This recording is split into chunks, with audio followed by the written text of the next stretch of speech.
Brother, sister, madam, sir, మాకు తిరుపతి ఏరియాలో చాలా ఎక్కువగా ఎండలు ఉన్నాయి. ప్రజెంట్ ఏమంటే నా వృత్తి వచ్చి ఆటో తోలడం. మా వృత్తి ఉదయం 6 గంటలకు వెళ్తే సాయంత్రం 6 దాకా తోలుకుంటే ఒకప్పుడు 500 నుంచి 800 వరకు వస్తూ ఉండేది.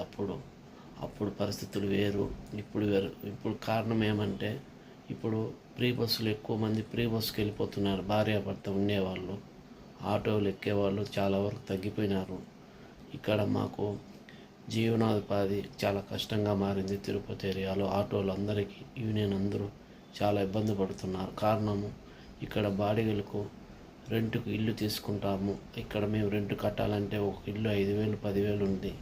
చాలా కష్టంగా మారింది. ఇప్పుడు మాకు హెల్ప్ చేస్తే గవర్నమెంట్ తరఫున కొంచెం బాగుంటుంది. ఇక్కడ మాకు జీవనోపాధి చాలా కష్టంగా మారింది. ఎండాకాలం కారణంగా ఇప్పుడు జనాలు కూడా ఆటోలు ఎక్కటం లేదు. అదొక ప్రాబ్లము.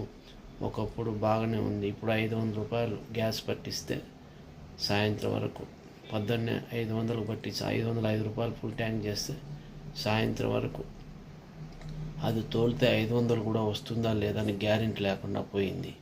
దానివల్ల మేము చాలా ఇబ్బంది పడుతున్నాము. గవర్నమెంట్ తరఫున మాకు హెల్ప్ చేయండి. హెల్ప్ చేస్తే బాగుంటుంది. ఆటో వాళ్ళందరికీ చాలా కష్టకాలంలో ఉన్నాం సార్. మాకు హెల్ప్ చేయండి గవర్నమెంట్ తరఫున. Thank you sir. జై భారత్, జై హింద్.